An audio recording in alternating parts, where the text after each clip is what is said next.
all. Thanks for having me today. Thanks for sticking around for this final panel. I'm Laicie Heeley. For folks who aren't familiar with me, I run an online foreign policy magazine called InkStick and host a podcast with PRI called Things That Go Boom. I'm also a longtime Washington think tank dweller, working on foreign policy issues, mostly nuclear and budget related issues, defense budget specifically. So I'm really glad to be here for this final panel and to hear from the two experts that we have. This is a really good time to be talking about the U.S.'s changing role in the world, for sure. It seems clear that a shift is underway, though we may not know exactly what that shift may be. The current administration certainly has a perspective and has taken some pretty clear steps, pulling out of major international agreements, such as the Paris Climate Accords, using the bully pulpit to press allies and adversaries alike, and forcing a number of tough decisions on a number of fronts, decisions that could ultimately diminish the U.S.'s role in the world, depending on what stance you take on those moves. So the new Congress will certainly have something to say about this. We've obviously just ended on a very pessimistic note on what they may actually be able to do. However, in one capacity where they may be able to push back is certainly in using the power of the purse, particularly on international issues. And I do think that we're likely to see that. There are a lot of changes in major relevant committees. You see Adam Smith rising in HASC. You see Nita Lowey taking over appropriations. Corker stepping down from SFRC on the other side, and Engel taking over on foreign affairs. All of these things are going to certainly influence the way that the conversation plays out on the Hill, particularly on money issues. And so with me today are two experts who can shed some light on possible opportunities, possible missed opportunities that we're likely to see in this next Congress. You all have their bios, so I won't go through them line by line. Suffice it to say, Alden Meyer here is the Director of Strategy and Policy at the Union of Concerned Scientists. I'll hand it off to him first, and then we'll go to Mark Weisbrot, who is the Co-Director of the Center for Economic and Policy Research. Thanks, Laicie. Can we get the slides up?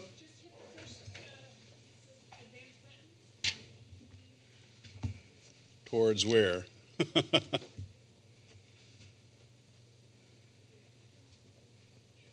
Not coming up.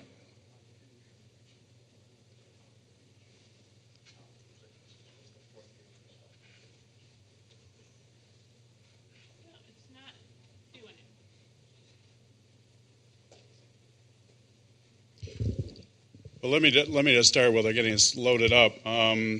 It's perfect that I'm going after my longtime friend and colleague Bill McKibben, because he apologized for not having charts and graphs, and I can assure you I've got you covered.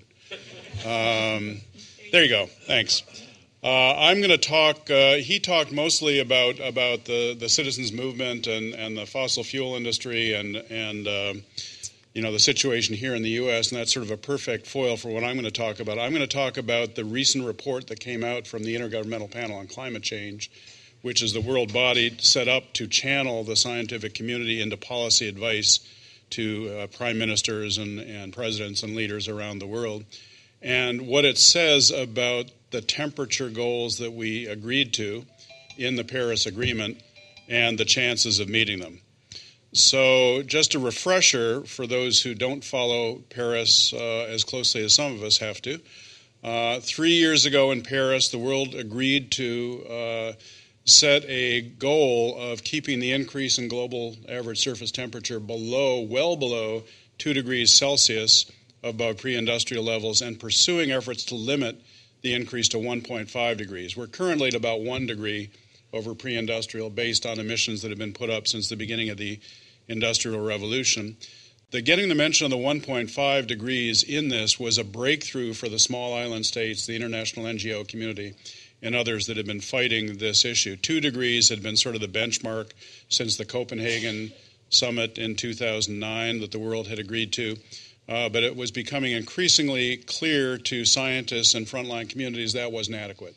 We need to go beyond that. So 1.5 degree was the new holy grail, but as you'll see, it's very difficult to reach. Paris also called for reaching global peaking of greenhouse gas emissions as soon as possible, which means by 2020, and to get rapid reductions thereafter to achieve what is basically net zero emissions by mid-century. So that was the origin of this special report that came out last month. They agreed in Paris they would convene a dialogue at the climate summit that's happening next month in Katowice, Poland, on comparing how well countries are doing with the commitments they made under Paris to what's needed to meet the temperature goals under Paris. And even at the time, in 2015, they acknowledged we were falling well short, that the collective level of ambition governments had committed to was nowhere near what we had to achieve between now and 2030 to have any chance of hell of meeting 2 degrees, much less 1.5. So they asked the IPCC to do this report, and it came out last month, reviewed by thousands of people, approved line by line for this summary for policymakers, negotiated line by line by the governments of the world. So this is a consensus document. Mr. Trump's administration was there, Saudi Arabia was there, Russia was there, other oil producers were there. So you can draw your own conclusions about how radical this document truly is. It is radical.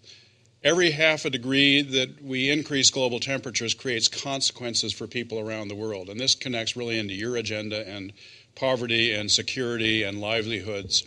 And this is just a graph based on the report that shows for a variety of areas what the degrees of concern are. And basically, if it's green, you don't have to be quite as concerned as if it's red, magenta, or most of concern yellow. So this just goes through a series of ecosystem indicators. The one on the far left is warm water and corals. You can see there yellow is already happening, starting to happen at the 1 degree mark, which is the thick line. We're starting to see dieback of corals at 1.5 degrees. It becomes existential at 2 degrees. You're wiping out virtually all corals around the world. Mangroves, not quite as dire a situation. You can go down the list. The Arctic region and coastal flooding are the two others where you see yellow coming in at around between 1.5 and 2 degrees. So there's a lot of reasons for concern laid out in this report.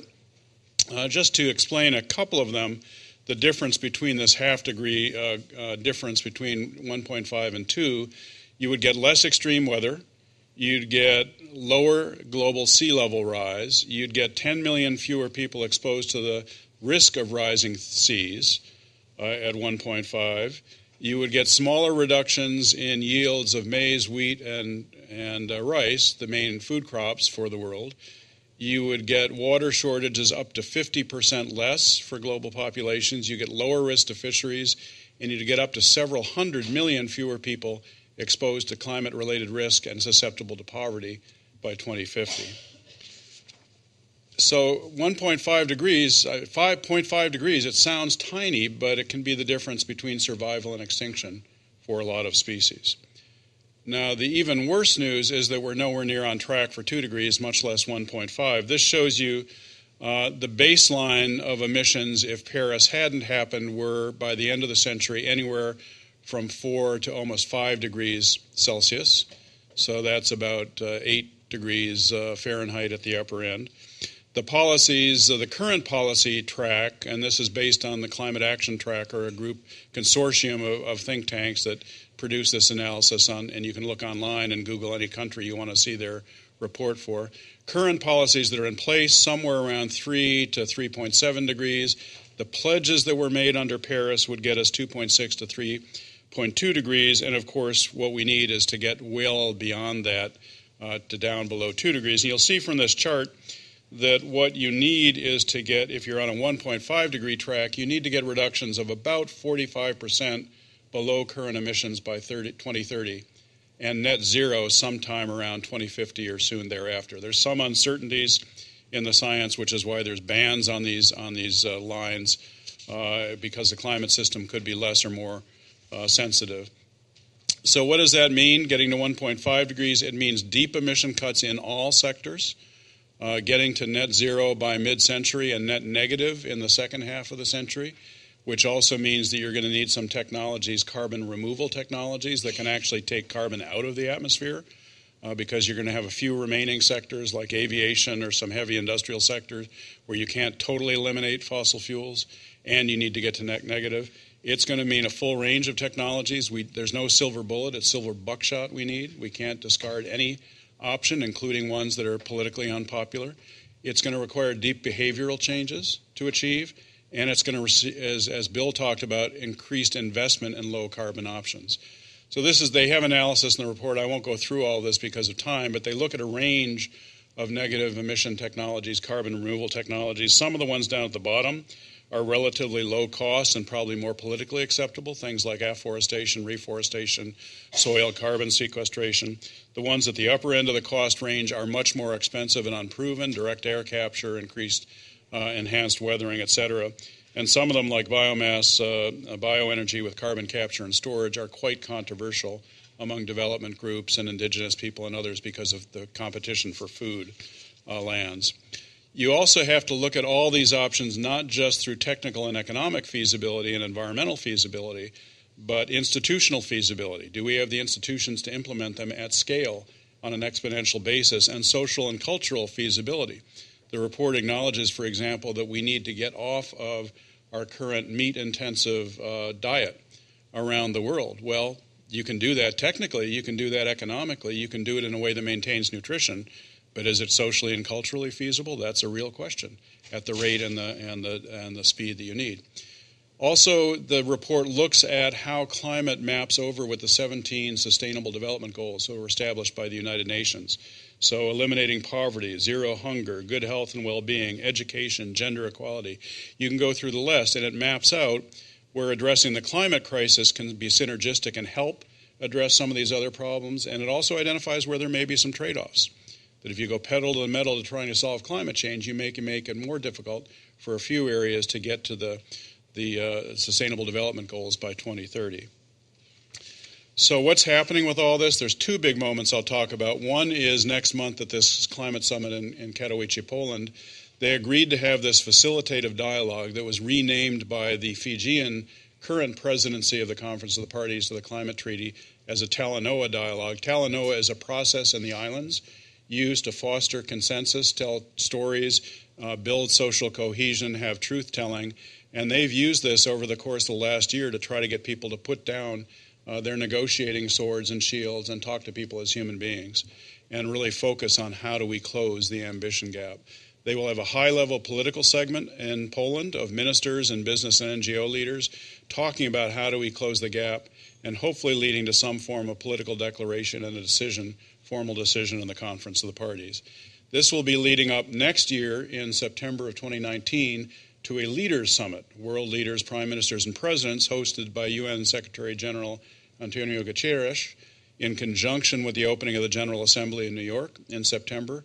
And the goals are twofold. One, to get as many countries as possible to come together and pledge to do more to reduce their emissions, to enhance ambition, and to put new targets on the table by 2020. And two, to identify and support high-impact actions on energy, industry, nature-based solutions, action by cities, climate resilience, and finance that can really be game changers. So that is going to be our political moment where we can try to hold governments and leaders accountable. We know some we will come as champions to that meeting. Others will be dragging their feet. We don't even know if Mr. Trump will go at all. He has a history of ducking these international moments of the G7 and now the G20 at the end of this month when it comes to climate. So what are the barriers? Bill talked about some of them. Clearly the power of the fossil fuel industry is one. I would say lack of political urgency. The fact that this wasn't a defining issue in the midterm elections. It was raised in some debates, but was it front and center given the scale of the crisis that I just outlined from the IPCC? No. A leadership deficit. I mean, it's not just Barack Obama leaving the stage. Angela Merkel is tremendously weakened. You just had election of a radical authoritarian president in Brazil, Bolsonaro, who wants to open up the Amazon for soybean and meat production and talked about pulling out of the Paris Agreement because he thought his buddy Donald Trump had it just about right. Trade and security stresses. Obviously, the assault that Trump is making on the trade regime with unilateral sanctions is creating pushback and weakening the multilateral system around the world.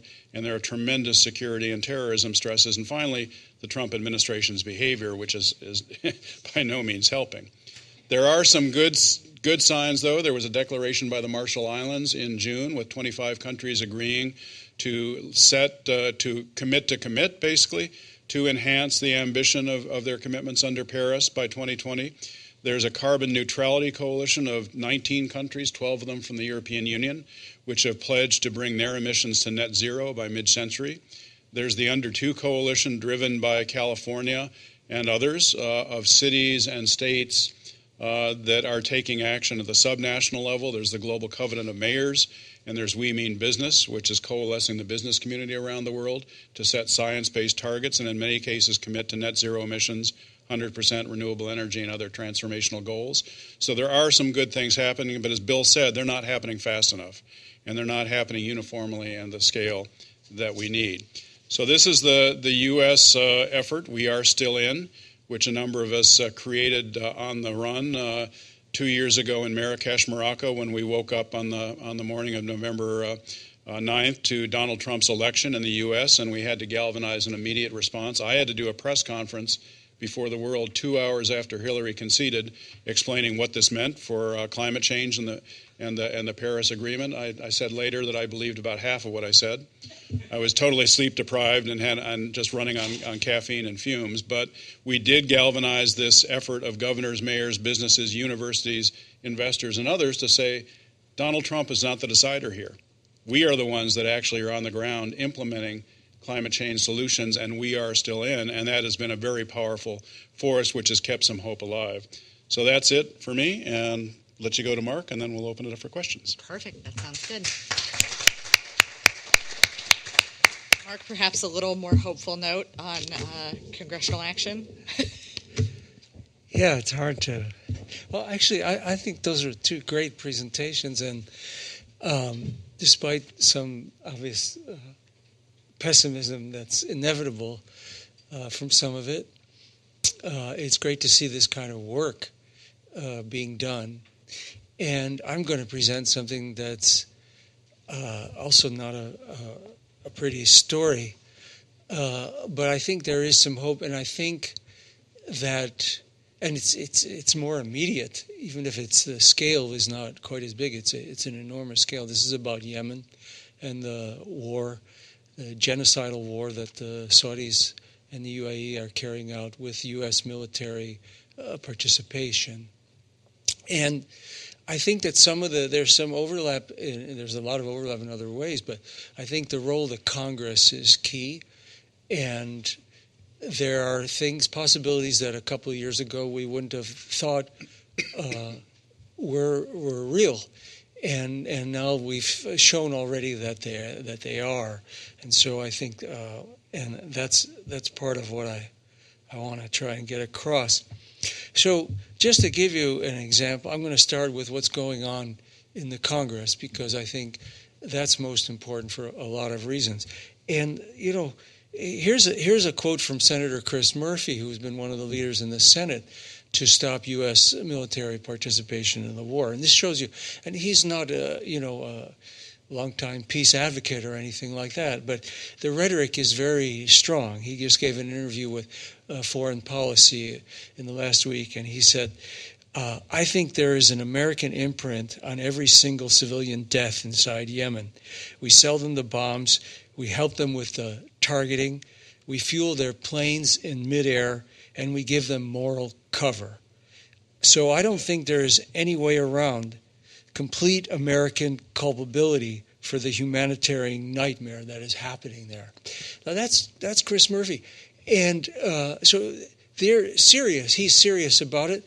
And you have in the Senate Bernie Sanders and Mike Lee, the Republican from Utah. They introduced a bill in February, and that to cut off U.S. military participation in the war. And I'm going to describe in a minute what the legal basis for that is, because I think it's very important. but it's a really important part of this whole thing. But first, so you know that it's really possible, that bill got 44 votes, and Murphy said publicly after the vote that they had a majority, and the only reason they didn't get that majority was because two senators proposed what they called an alternative bill, which said that the Secretary of State had to certify a couple of things, including that the Saudis and the UAE were doing their best to minimize civilian casualties. And then in August, the Saudis bombed a school bus full of children, killed 40 children, and then 34 days later, Pompeo said that he made the certification required under that bill. So I don't think that's going to happen again. And also, you have, since the last bill, you have the murder of Khashoggi and all the scandals that went along with that, and calls for re-examining the U.S.-Saudi relationship, even from people like Brennan, the former director of the CIA, who was involved in this war when he was in the Obama administration. And so there's a real change, and I think it will pass the Senate. Now, first, before I go further, I want to say something about the importance of this and the urgency. This is, according to the UN now, 14 million people on the brink of starvation in Yemen. It could be the worst famine in a century, and thousands of people have already died. Thousands have died from cholera because the bombing has cut off water and sewage systems, and also there's been a blockade. So the biggest port, where the Hodeidah, where most of the food comes into Yemen, has been bombed by the Saudi coalition, and so. This is, and tens of thousands of children have died. Many more have been stunted through malnutrition. And, like Bill was saying about the climate problem, it's going to be resolved sometime in the future. But the question is when. And here it's the same thing. There's no doubt that this war is going to end. And it may end through a negotiated solution. The Saudis may just give up. You can see the pressure. Every week there's some new sign of the administration giving into pressure. For example, last week, Secretary of State Pompeo and General Mattis both made statements saying we want a ceasefire within 30 days. This is a result of what's going on in Congress. Everything they do, when the Saudis let up bombing in August until the congressional recess, that was in response to these measures in Congress. So it's having an impact, but the question, of course, is the same one as the climate struggle, is how many people are going to die before that war is over. Now, I believe, and so do most people who study this, that if the U.S.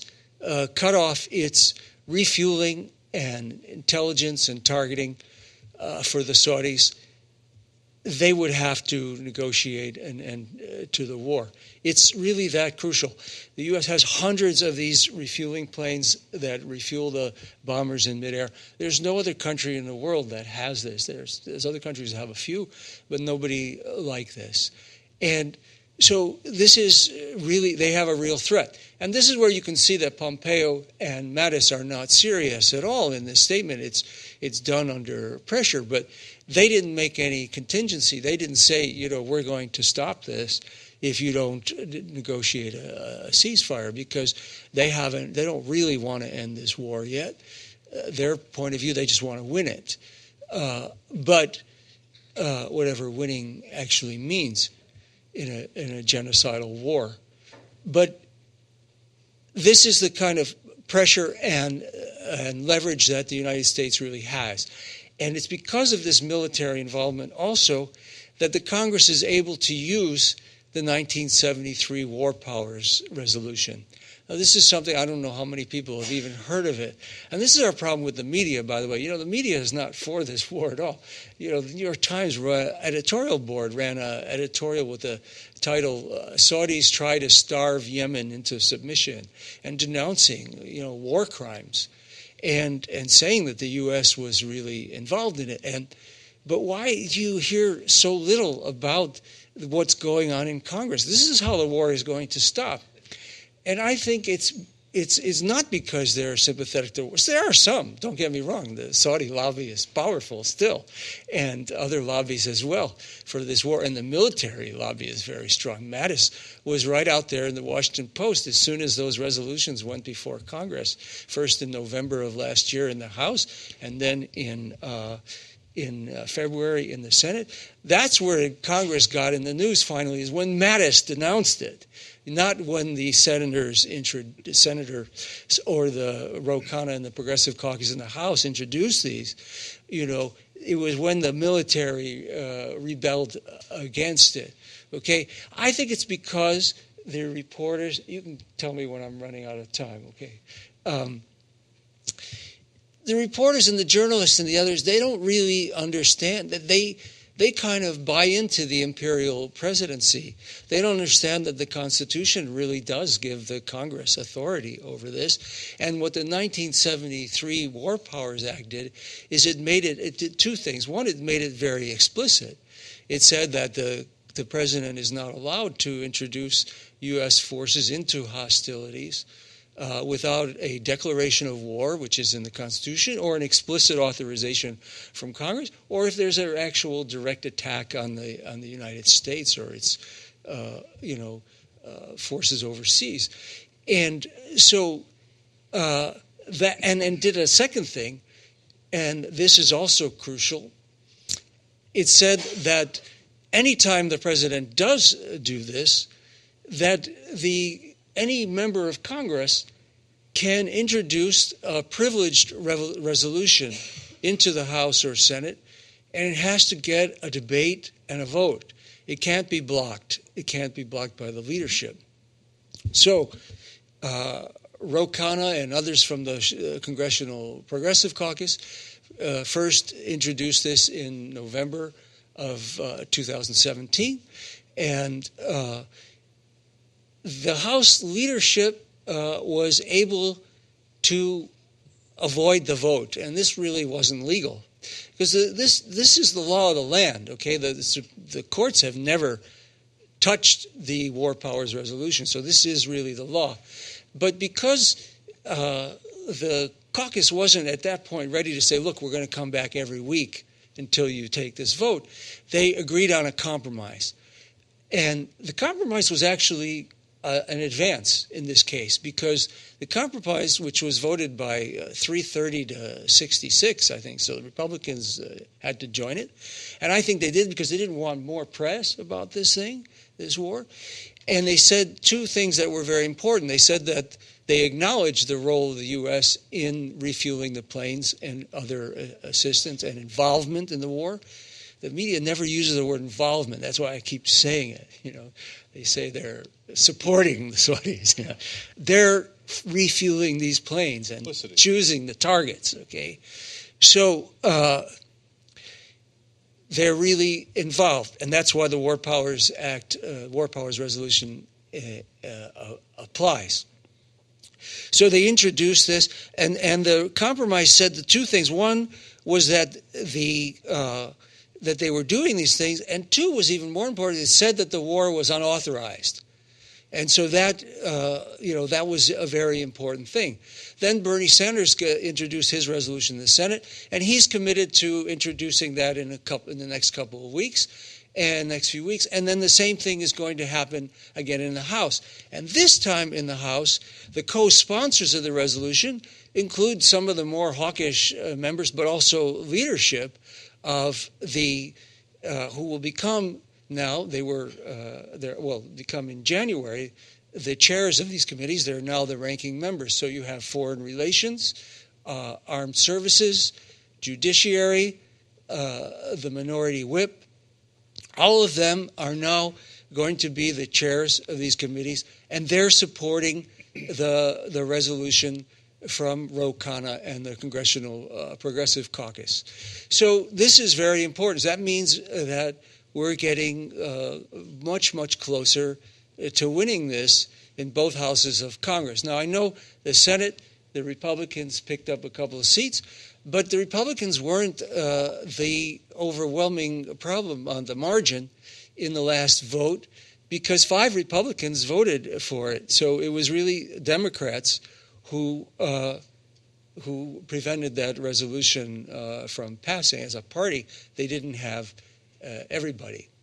And now I think they will have more. So that's where we stand now. And I just want to say 2 things. One, you can find out more about this on, just a little bit on our website, but there's other resources as well that it'll direct you to.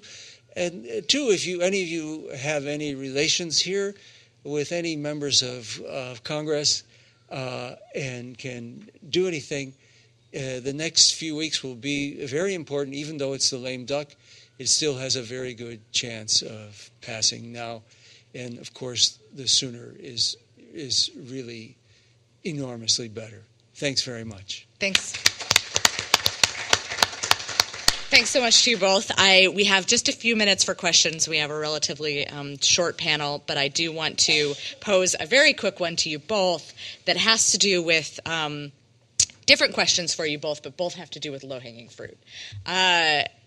In times where there is less likely to be progress, where we have a more pessimistic outlook in Congress, Congress people might look for opportunities for low-hanging fruit, for example, on climate change, to support all of these wonderful on-the-ground efforts that are already taking place, where might some of those be. And then also, war powers, of course, is our sort of ideal scenario here, I think.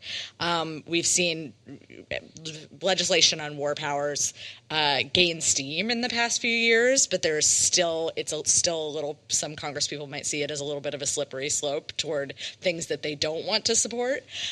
If that doesn't move forward or gain full support, are there ways that Congress can also impact the war in Yemen through appropriations and other low-hanging fruit that they might, or even at the same time, be thinking about?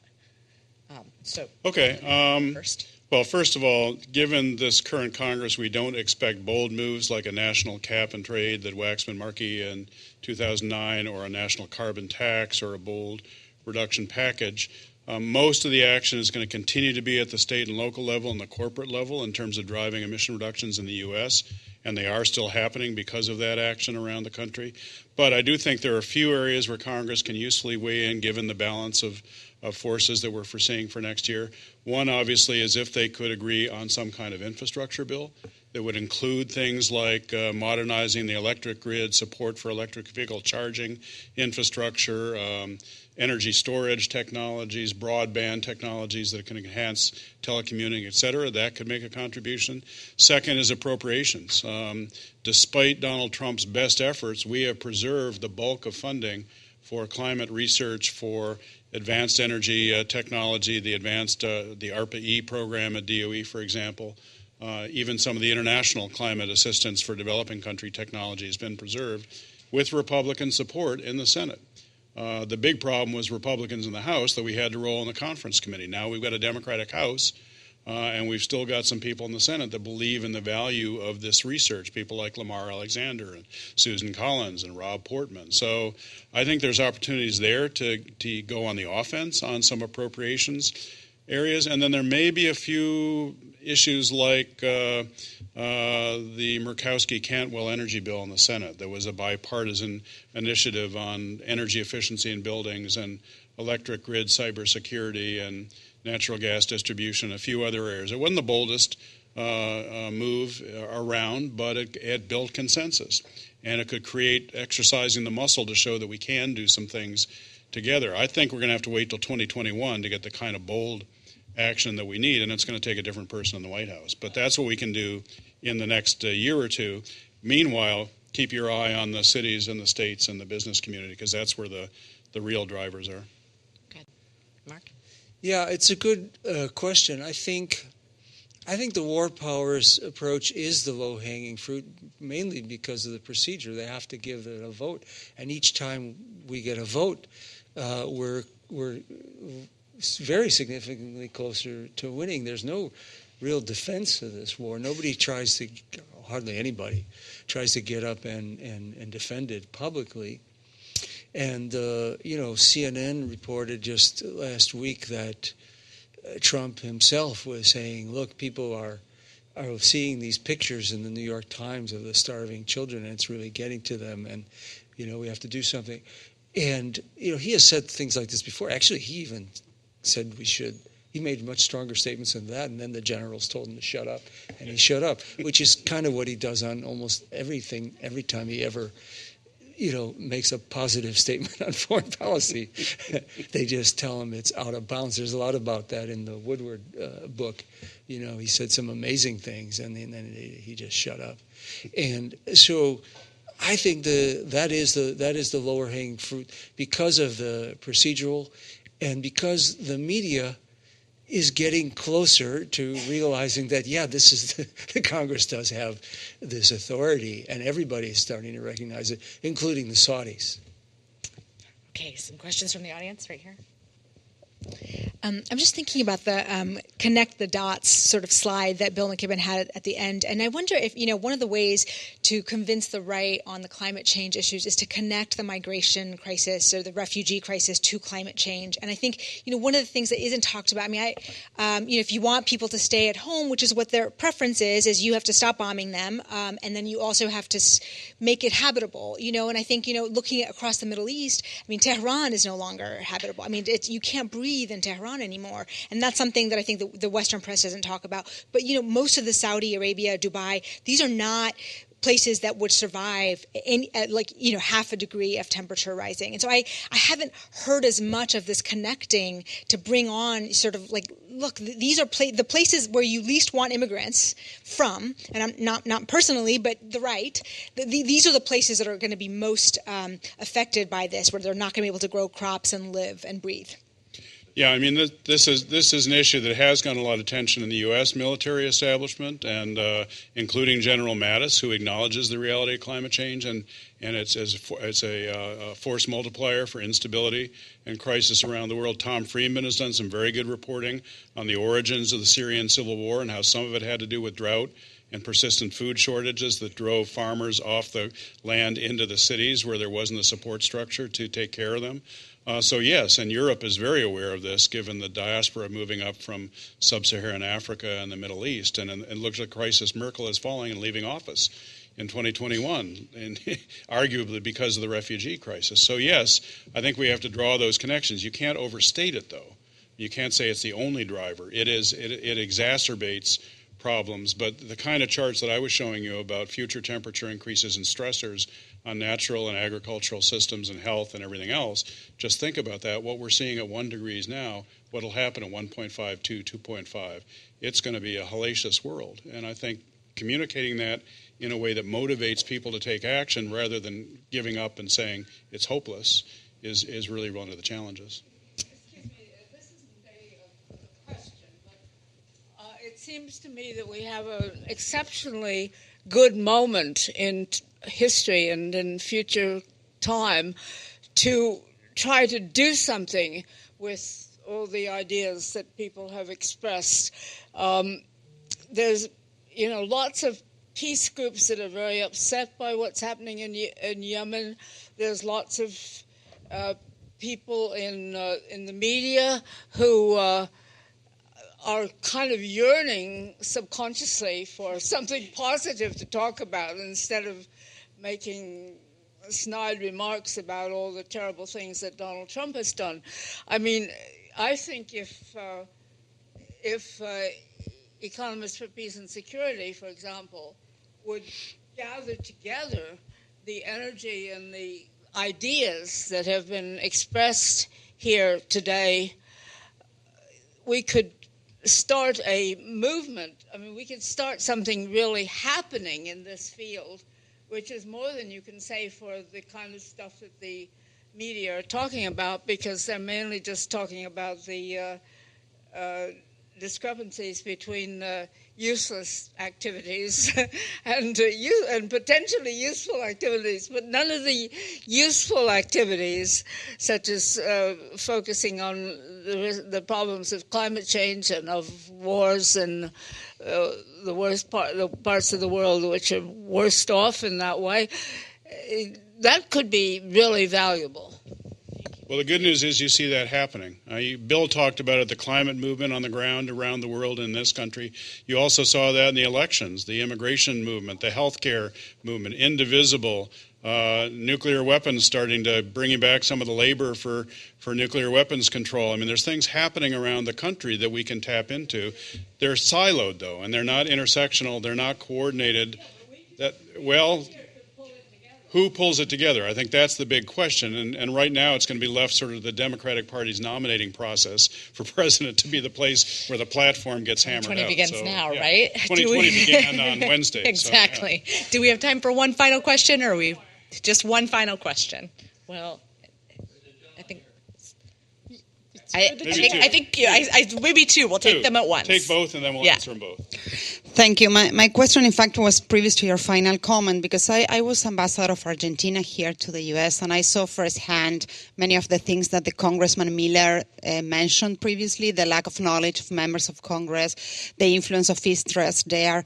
But I also saw the conservative foreign policy of the Democratic Party firsthand.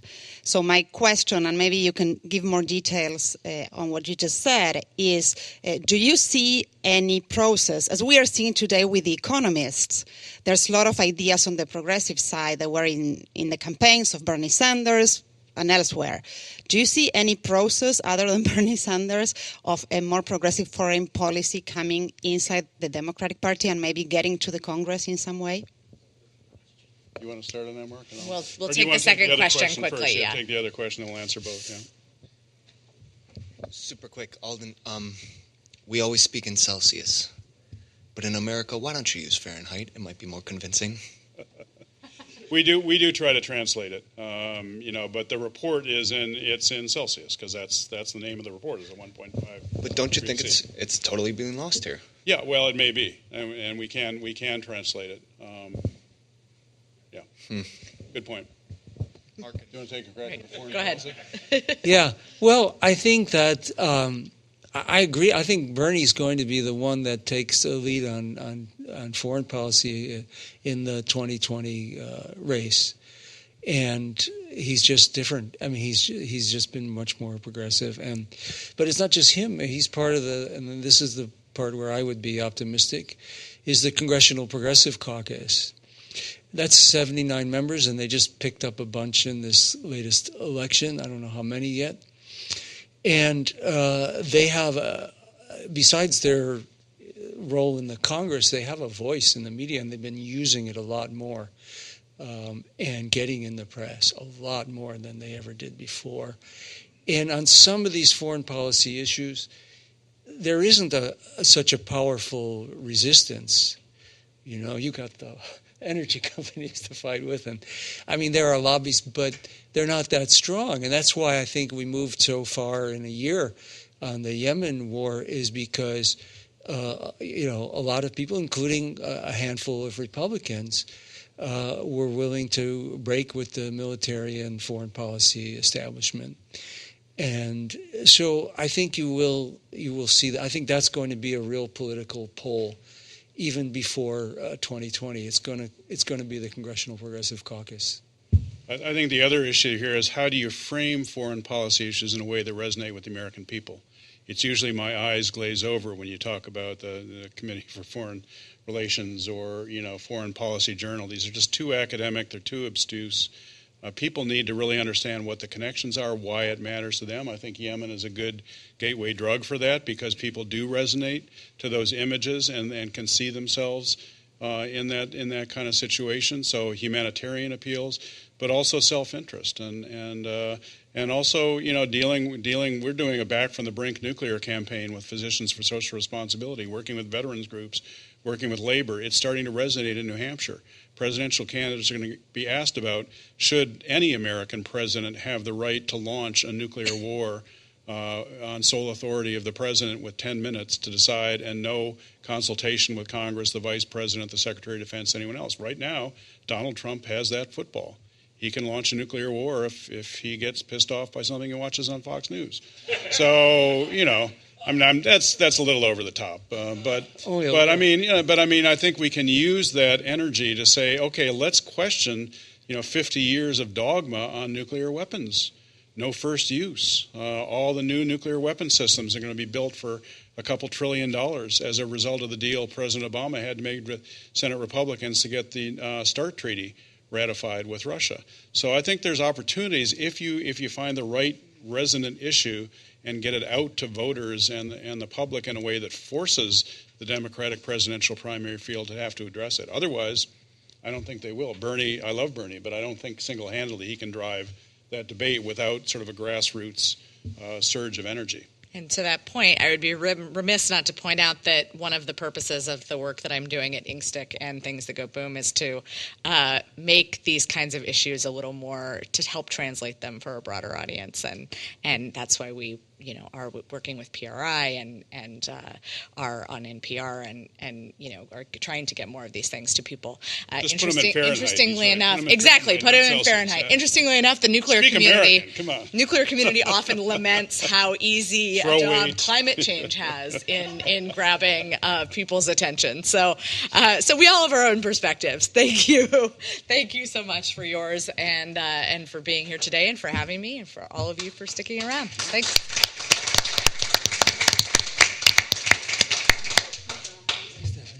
Thank you, everyone, to the keynote speakers and to our panelists. A very hearty thank you. This was a tremendous program today. To those of you who came out to listen, we thank you as well. Some of you traveled great distances. We wish you safe return home, and we hope you'll join us again next year. Also, to Tom O'Donnell, who generously provided us once again this year the space to host this event, and to Taya and Ellie, who make it all happen behind the scenes, putting everything together, coordinating travel, and doing so much to make this possible. So thank you, all of you.